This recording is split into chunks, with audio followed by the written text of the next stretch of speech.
मैं तो कहना जंग लगे वाह वाह सही 5-7 मिसाइल इधर वजन कोई 10-12 इंडिया वजन सार्जेंट के जाते हो जाला मैं प्यो के बंदा जाते जोड़ लवे ना तो प्यो रहम कर जाता सार्जेंट के जाते हो गया तेरी मेहरबानी माफी दे दे वो कहंदा तू छाड़ मेरे बस मरने वाला मकाम ही बस थोड़ी देर ही वहां मरने वाली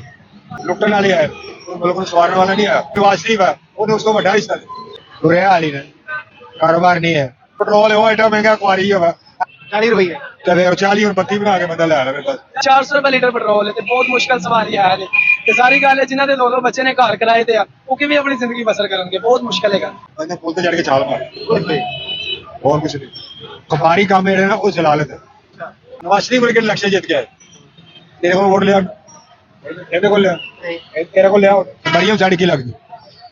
अगर मरियम कहे मैं महंगाई घट कर देंगे मरियम वोट दोगे कदी भी नहीं देंगे ये पाड़ के सुट देंगे देना नहीं वो कर देगी ने साढ़े वास्ते की कीता ने दस ने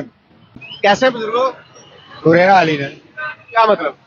गर्मी बड़ी पै रही कारोबार नहीं है महंगाई बहुत ज्यादा गरीब आदमी वास्ते ना आज जो वक्त जा रहे हैं बस मरने वाला मकाम ही बस थोड़ी देर ही वहां मरने वाली और मरेगी रीना लीला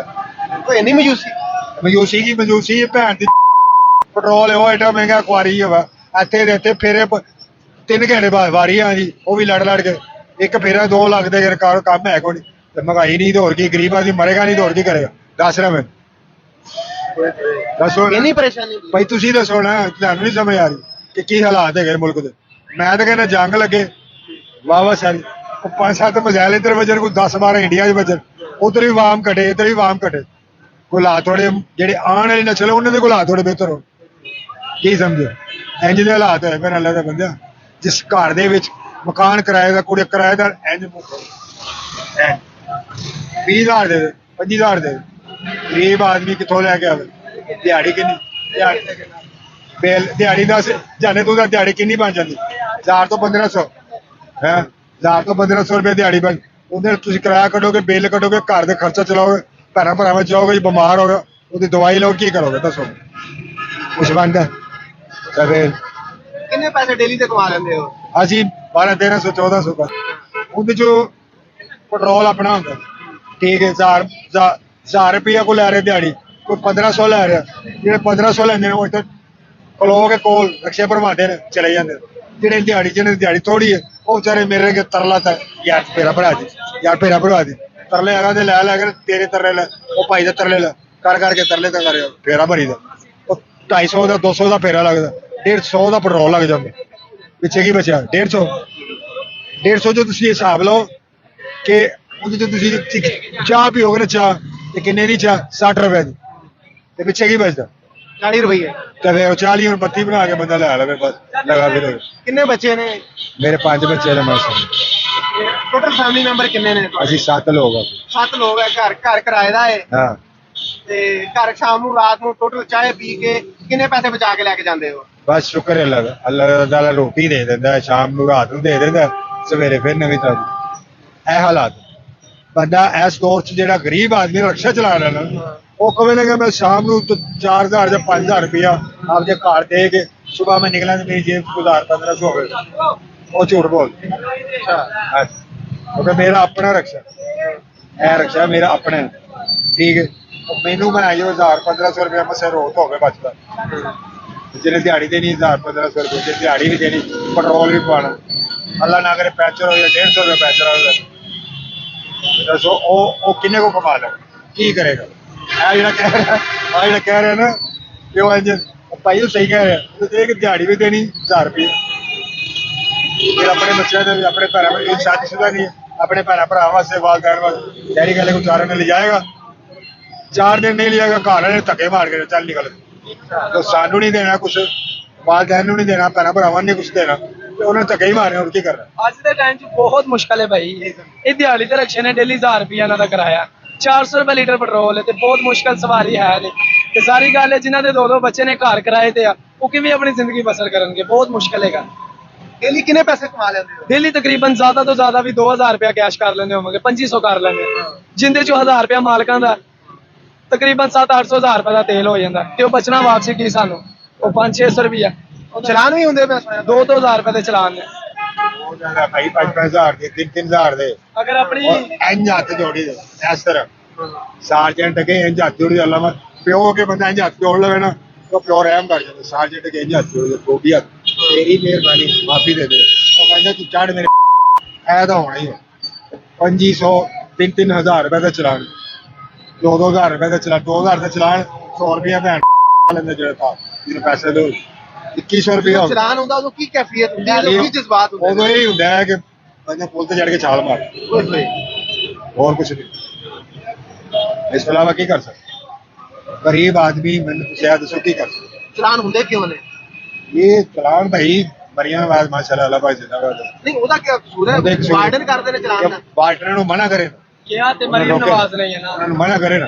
ਆ ਤੁਹਾਡਾ ਮੀਡੀਆ ਦਾ ਕੰਮ ਹੈ ਮੀਡੀਆ ਦਾ ਕੰਮ ਹੈ ਤੁਹਾਨੂੰ ਅਗਰ ਮਿਸਾਲ ਤੌਰ ਚੈਨਲ ਵਾਲਾ ਕਹਿੰਦਾ ਕਿ ਬਾਹਰੋਂ ਜਾਓ ਖਬਰਾਂ ਲੈ ਕੇ ਆਓ ਗੱਲਬਾਤ ਸੁਣੋ ਗਰੀਬਾਂ ਦੀ ਬਾਣੇ ਦੀ ਉਹਨਾਂ ਦੇ ਇੰਟਰਵਿਊ ਲਵੋ ਉਹਨਾਂ ਦੇ ਗੱਲਾਂ ਸੁਣੋ ਉਹਨਾਂ ਦੇ ਕੀ ਕਫੀਅਤ ਤੇ ਤੁਸੀਂ ਆਂਦੇ ਹੋ ਅਗਰ ਤੁਹਾਨੂੰ ਕਹਿਣ ਚਲੋ ਨਿਕਲੋ ਕੋਈ ਜ਼ਰੂਰਤ ਨਹੀਂ ਤੁਸੀਂ ਆਓਗੇ ਨਹੀਂ ਨਾ ਆਓਗੇ ਇਹ ਚੱਕਰ ਇਹ ਹੈ ਮਰੀਆਂ ਨਵਾਜ਼ ਅਗਰ ਉਹਨਾਂ ਨੂੰ ਕਵੇ ਤੇ ਭਾਈ ਚਲਾਨ ਤੁਸੀਂ ਨਹੀਂ ਕਰਨਾ ਅਗਰ ਕਰਨਾ ਵੀ ਹੈ ਨਾ ਕਿਸੇ ਮਾੜੇ ਬੰਦੇ ਦਾ ਰਕਸ਼ੇ ਵਾਲੇ ਦਾ ਤਾਂ ਭਈਆ ਰੋਡ ਸ਼ੋਪ ਆਇਆ 200 ਦਾ 300 ਦਾ ਚਲਾਨ ਕੀਤਾ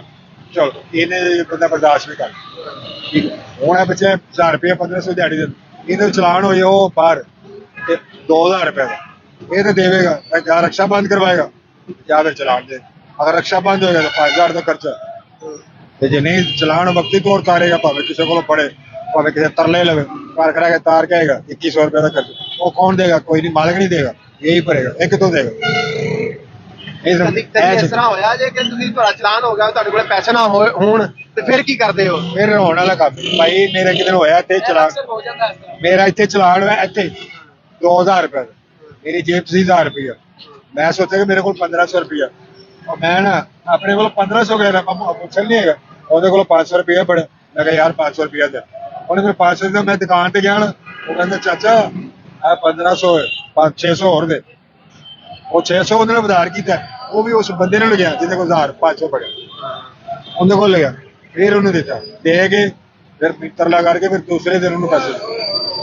ਇਹ ਹਾਲਾਤ ਨੇ ਭਾਈ ਮੇਰੇ ਇਹ ਤਾਂ ਮਰੀਆਂ ਨਵਾਜ਼ ਕਰੇ ਤੇ ਫੇਰ ਹੀ ਅਗਰ ਨਹੀਂ ਇਨਸ਼ਾਅੱਲਾ ਤਾਲਾ ਜਿਵੇਂ ਸਾਡਾ ਖਾਣਾ ਖਰਾਬ ਹੋ ਰਿਹਾ ਹੋਣਾ ਇਹਨਾਂ ਦਾ ਵੀ ਹੈ ਜੀ ਭਾਵੇਂ ਸੁਣ ਲੈਣ ਸਾਡਾ ਕੀ ਗੱਲ ਹੈ ਕੁਝ ਨਹੀਂ ਕਰ ਸਕਦੇ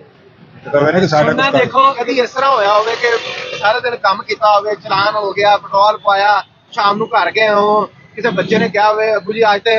ਮੈਨੂੰ ਇੰਨਾ 500 ਚਾਹੀਦਾ 1000 ਚਾਹੀਦਾ ਪੈਸੇ ਨਾ ਜੇਬ 'ਚ ਹੋਏ ਹੁਣ ਤੇ ਫਿਰ ਕੀ ਕੈਫੀਅਤ ਹੁੰਦੀ ਹੈ? ਫਿਰ ਕੀ ਸੋਚਦੇ ਹੋ ਕੀ ਕਰਦੇ ਹੋ? ਕੀ ਸੋਚ ਰਹੇ ਹੋ ਗਰੀਬ ਆਦਮੀ ਕੀ ਸੋਚ ਸਕਦਾ ਫਿਰ ਬੱਚੇ ਦੀ ਮਿਹਨਤ ਹੀ ਕਰ ਸਕਦਾ ਕਿ ਬੇਟਾ ਅੱਜ ਦੇ ਦਿਨ ਸਬਰ ਕਰੋ ਅੱਲਾਹ ਦਾ ਸ਼ੁਕਰ ਅਦਾ ਕਰੋ ਕਿ ਆ ਗਿਆ ਕਿ ਇਸਲਾਮ ਦੁਆ ਕਰੋ ਕਿ ਅੱਲਾਹ ਤਾਲਾ ਉਹ ਹੁਕਮਰਾਨਾਂ ਦੇ ਸਿਰ ਰਹਿਮ ਕਰੇ ਤੇ ਸਾਡੇ ਹਾਲ ਤੇ ਵੀ ਅੱਲਾਹ ਦੀ ਜ਼ਾਤ ਰਹਿਮ ਬੜੀਆਂ ਕਰੇ ਅੱਖਾਂ 'ਚੋਂ ਹੰਝੂ ਆ ਗਏ ਨੇ ਬਜ਼ੁਰਗੋ। ਬਸ ਫਿਰ ਇੰਝ ਹੀ ਹੈ ਨਾ ਅੱਲਾਹ ਅਜੇ ਜਿਹਦੇ ਗਲੇ ਸਾਰੀ ਉਮਰ ਇਹ ਰਿਕਸ਼ਾ ਚਲਾਇਆ ਜੇ ਨਹੀਂ ਹਾਂ ਹੋਰ ਕੀ ਕਰ ਰਹੇ ਹੋ? ਮੈਂ ਵੀ ਪਹਿਲੇ ਜਿਹੜਾ ਨਾ ਅਖਬਾਰ ਦਾ ਕੰਮ ਕਰਦਾ ਸੀ। ਅੱਛਾ ਬਾਹਰ ਦਾ ਕੰਮ ਸਹੀ ਸੀ ਜਾਂ ਰਿਕਸ਼ਾ ਸਹੀ ਹੈ? ਜਦੋਂ ਵਕਤ ਸੀ ਨਾ ਅਖਬਾਰ ਦਾ ਉਦੋਂ ਅਖਬਾਰ ਦਾ ਕੰਮ ਸੀ ਸਮਝੋ ਹੁਣ ਅਖਬਾਰੀ ਕੰਮ ਜਿਹੜਾ ਨਾ ਉਹ ਜਲਾਲਤ ਹੈ ਹਾਂਜੀ ਕਿਉਂਕਿ ਅਖਬਾਰ ਵਿਕਦਾ ਨਹੀਂ ਹੈ ਨੈਟ ਦਾ ਦੌਰ ਹੈ ਅੱਜ ਕੋਲ ਮੋਬਾਈਲ ਉਹਦੇ ਕੋਲ ਮੋਬਾਈਲ ਹਰ ਬੰਦੇ ਕੋਲ ਮੋਬਾਈਲ ਠੀਕ ਹੈ ਜੋ ਵੀ ਕੰਮ ਹੈ ਅਗਲੇ ਨੈਟ ਤੋਂ ਵੇਖ ਲਓ ਉਦੋਂ ਨੈਟ ਨਹੀਂ ਆਇਆ ਸੀ ਮੋਬਾਈਲ ਨਹੀਂ ਆਇਆ ਸੀ ਘੱਟ ਹੈਗਾ ਸੀ ਬੜੇ ਬੜੇ ਲੋਕਾਂ ਕੋਲ ਆਇਆ ਸੀ ਵੱਡੇ ਵੱਡੇ ਲੋਕਾਂ ਉਦੋਂ ਅਖਬਾਰ ਦਾ ਕੰਮ ਆਇਆ ਸੀ ਉਹ ਅਖਬਾਰ ਦਾ ਵਕਤ ਉਦੋਂ ਠੀਕ ਸੀ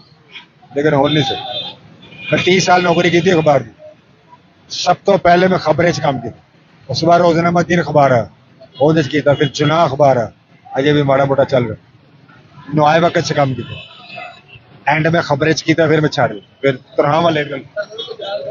4-4 ਮਹੀਨੇ ਤਨਖਾਹਾਂ ਨਹੀਂ ਦਿੰਦੇ ਸੀ ਤਨਖਾਹ ਲਈ 2 ਮਹੀਨੇ ਦੀ ਇਕੱਠੀ ਤਨਖਾਹ ਮਿਲੀ ਤਨਖਾਹ ਲੈ ਕੇ ਲੂਟ ਮਾਰਿਆ ਘਰ ਆ ਗਿਆ ਮੈਂ ਕਿਹਾ ਪਰੇ ਭਾਈ ਤਰਲੇ ਲੈਂਦੇ ਰਹੇ ਆਇਆ ਮੈਂ ਕਿਹਾ ਨਹੀਂ ਜਾ ਜੋ ਪੈਸੇ ਹੀ ਨਹੀਂ ਮਿਲਨੇ ਕੀ ਕੰਮ ਕਰਦੇ ਹੋ ਤੁਸੀਂ ਅਖਬਾਰ? ਮੈਂ ਅਖਬਾਰ ਪ੍ਰਿੰਟ ਕਰਦਾ ਪ੍ਰਿੰਟ ਮਸ਼ੀਨ ਆਪਰੇਟਰ ਹਾਂ ਤੁਸੀਂ ਏਡਾ ਅਹਿਮ ਕੰਮ ਕਰਦੇ ਰਹੇ ਹੋ ਤੇ ਜ਼ਿੰਦਗੀ ਨੇ ਇਹ ਸਿਲਾ ਦਿੱਤਾ ਤੁਹਾਨੂੰ? ਨਹੀਂ ਜ਼ਿੰਦਗੀ ਦੇ ਅੰਦਰ ਕੋਈ ਕਸੂਰ ਨਹੀਂ ਕਿਹਦਾ ਕਸੂਰ ਹੈ ਫਿਰ? ਇਹ ਵਕਤ ਦਾ ਕਸੂਰ ਹੈ ਹੁਕਮਰਾਨਾਂ ਦਾ ਵਕਤ ਦਾ ਹਾਲਾਤ ਦਾ ਕਿਹੜਾ ਹੁਕਮਰਾਨ ਜ਼ਿੰਮੇਦਾਰ ਹੈ ਤੁਹਾਡੇ ਨਾਲ ਇਹ ਸਾਰਾ ਕੁਝ ਹੋਣ ਦਾ? ਸਭ ਤੋਂ ਬੈਸਟ ਹੁਕਮਰਾਨ ਜਿਹੜਾ ਆਇਆ ਸੀ ਨਾ ਮੇਰੀ ਲਾਈਫ ਜ਼ਿੰਦਗੀ 'ਚ ਉਹ ਸੀ ਜਰਨਲ ਸਿਆ ਹਾਂਜੀ ਬਾਗ ਰੱਖੀ ਜਾ ਰਹੀ ਹਰ ਇੱਕ ਨੇ ਮਜਾਲ ਕੀ ਜੀ 10 ਰੁਪਏ 10 ਤਾਂ ਬਹੁਤ ਜ਼ਿਆਦਾ 1 ਰੁਪਈਆ ਜਿਹੜਾ ਨੇ 1 ਰੁਪਈਆ ਉਹ ਨਹੀਂ ਵਧਿਆ ਸੀ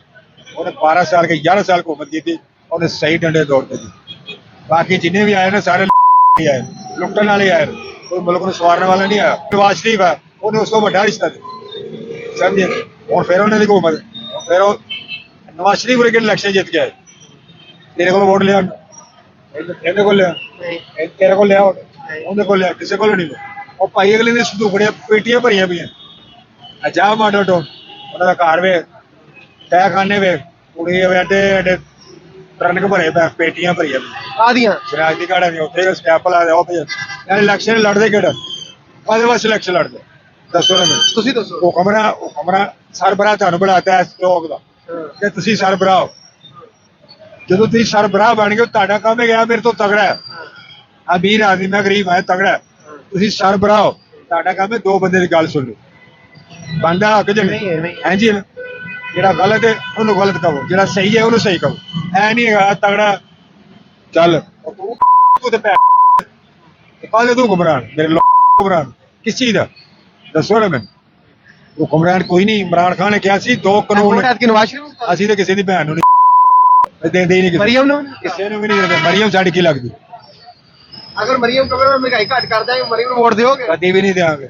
ਕਿਉਂ ਸਵਾਲ ਹੀ ਨਹੀਂ ਪੈਦਾ ਨਵਾਜ਼ ਸ਼ਰੀਫ ਕਦੀ ਵੀ ਨਹੀਂ ਕਿਸੇ ਨੂੰ ਵੀ ਨਹੀਂ ਕਿਉਂ ਵੋਟ ਦਿੱਤੇ ਅਸੀਂ ਕਿਸੇ ਨੂੰ ਦੇਣਾ ਹੀ ਨਹੀਂ ਪੈਸੇ ਪਾੜ ਕੇ ਸੁੱਟ ਦਿਆਂਗੇ ਦੇਣਾ ਨਹੀਂ ਕਿਉਂ ਇੰਨਾ ਗੁੱਸਾ ਉਹ ਕਰਦੇ ਕੀ ਨੇ ਸਾਡੇ ਵਾਸਤੇ ਕੀ ਕੀਤਾ ਨੇ ਦੱਸਣ ਗਰੀਬ ਬੰਦੇ ਵਾਸਤੇ ਕੀ ਕੀਤਾ ਨੇ ਦੱਸ ਚਲਾ ਰਹੇ ਨੇ ਕੀ ਮੁਲਕ ਚਲਾ ਭੈਣ ਮੁਲਕ ਚਲਾਉਣ ਕੋਈ ਹੋਰ ਆ ਜਾਏਗਾ ਇਹਨਾਂ ਦਾ ਹੋਰ ਵੱਧ ਆ ਜਾਏਗਾ ਕੀ ਸਮਝ ਉੱਤੋਂ ਕਰਪਸ਼ਨ ਸ਼ੁਰੂ ਹੁੰਦਾ ਹੈ ਉੱਤੋਂ ਕਰਪਸ਼ਨ ਲੱਗਣੀ ਚੱਲਦੀ ਥੱਲੇ ਤੱਕ ਆ ਜਾਏ